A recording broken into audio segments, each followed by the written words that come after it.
Ya, masih Pak ya. Ganjar dilaporkan berkaitan dengan dugaan penerimaan gratifikasi yang dilakukan dalam kurun waktu 2014 sampai 2023 dengan total lebih dari 100 miliar rupiah. Dalam laporannya, Ketua IPW menyertakan beberapa bukti. IPW sudah berbicara sebetulnya bahwa Polda punya cukup bukti. Tetapi sampai saat ini kan pandangannya jaksa berbeda ya. Yaitu jaksa mengembalikan berkas harus melengkapi. Jadi memang proses tersebut harus dilengkapi bukti-buktinya oleh kepolisian. Pelaporan terhadap Ganjar dalam dugaan gratifikasi ini dibenarkan oleh Komisi Pemberantasan Korupsi. Wakil Ketua KPK Alexander Marwata menyebut, laporan akan ditindaklanjuti dengan memverifikasi isi laporan kepada pihak pelapor. Mekanisme di KPK kan sama ya, di Dumas, nanti Dumas yang akan melakukan telahan, pengkayaan informasi ya dengan berbagai sumber ya, klarifikasi ya, kemudian dibahas dengan Satgas Penyelidikan. Kalau sepakat ada indikasi korupsi baru naik ke penyelidikan, baru kita klarifikasi ke yang bersangkutan. PPATK itu ada nggak duit bergerak 100M misalkan di Jawa? Belum ada laporan dari PPATK. Belum Kan ya? begitu, belum ada. Dari KPK sendiri kan laporannya ini pasca pemilu. Kalau kami itu kan nggak pernah melihat apakah ini ada unsur politisnya atau enggak, apakah ini warnanya merah, kuning, hijau, abu-abu, saya nggak lihat seperti itu ya. Dan saya yakin staf kami di bawah pun nggak peduli itu kan warna dari orang itu apa ini itu. Sementara itu, TPN menilai pelaporan Ganjar ke KPK terlalu prematur. Tim Deputi Bidang Hukum TPN Ganjar Mahfud, Todung Mulya Lubis menilai pelaporan Ganjar ke KPK bisa jadi bermuatan politis. Namun TPN menyebut Ganjar sudah membantah terlibat dalam dugaan gratifikasi di Bank Jateng. Ya sebetulnya sih boleh saja orang curiga bahwa ini ada politisasi dalam ya kasus Ganjar ya yang dilaporkan ke KPK. Ya. Dan saya kasih kecurigaan situ tentu bisa dipahami, bisa dimengerti.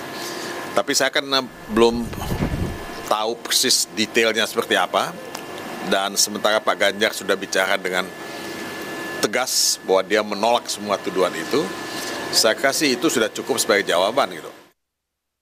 Kami kutip dari kompas.com, Gubernur Jawa Tengah 2013 sampai 2023, Ganjar Pranowo membantah tudingan IPW. Ganjar menyebut tidak pernah menerima pemberian atau gratifikasi seperti yang dituduhkan IPW. Sebelumnya, IPW melaporkan Gubernur Jawa Tengah periode 2013 sampai 2023, Ganjar Pranowo, atas dugaan penerimaan cashback dari perusahaan asuransi. Nilai dugaan gratifikasi atau suap itu mencapai lebih dari 100 miliar rupiah. Selain Ganjar, IPW juga melaporkan satu pihak lain, yakni Direktur Utama BPD Jateng periode 2014 hingga 2023 berinisial S. Tim Liputan, Kompas TV. Informasi lebih lengkap soal laporan Ganjar Pranowo ke Komisi Pemberantasan Korupsi kita langsung tanyakan pada jurnalis Kompas TV Renata Panggalo di Gedung Merah Putih KPK Jakarta. Renata, KPK menyebut laporan yang disampaikan IPW ini akan diverifikasi terlebih dulu. Berapa lama waktu yang dibutuhkan KPK untuk memverifikasi?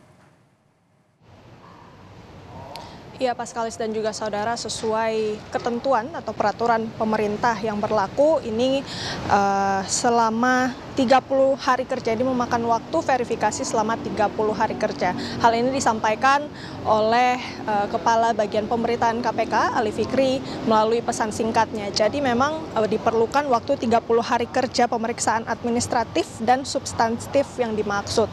Namun terkait dengan detail proses verifikasinya ini sayangnya hanya bisa disampaikan kepada pihak pelapor yakni IPW. Jadi kalau kita lihat memang karena baru dimasukkan pada hari hari Selasa tanggal 5, jadi masih banyak sekali waktu yang bisa digunakan oleh KPK untuk kemudian memverifikasi laporan yang dilayangkan oleh IPW ini. Sebelumnya Paskalis dan juga saudara memang sudah sempat dikatakan oleh Wakil Ketua KPK Alexander Marwata bahwa laporan yang sudah dimasukkan oleh IPW ini akan langsung ditindaklanjuti dengan proses verifikasi yang sudah berjalan. Ini akan ditindaklanjuti oleh Direktorat Pelayanan Pelaporan dan Pengaduan Masyarakat ataupun DUMAS. Ini akan dilakukan penelaahan informasi, kemudian juga melakukan klarifikasi, dan selanjutnya akan dibahas bersama dengan Satgas Penyelidikan KPK. Jadi sepanjang proses verifikasi ini apabila ditemukan kemudian adanya indikasi korupsi, baru nantinya laporan ini akan masuk ke tahap penyelidikan. Nah, selain itu juga Alexander Marwata juga menyebutkan bahwa pihaknya akan melakukan kerjasama terkait dengan proses ini dengan sejumlah pihak seperti dengan PPATK, tetapi masih belum bisa disampaikan detailnya seperti apa karena lagi-lagi laporan ini baru masuk memang pada hari Selasa yang lalu. Jadi kita tunggu bersama saja nantinya bagaimana kemudian proses verifikasi ini berjalan, apakah nantinya akan masuk ke tahap penyelidikan, ini masih kita tunggu informasi selanjutnya. Paskalis. Renata Panggalo, terima kasih melaporkan langsung dari Gedung KPK, Jakarta.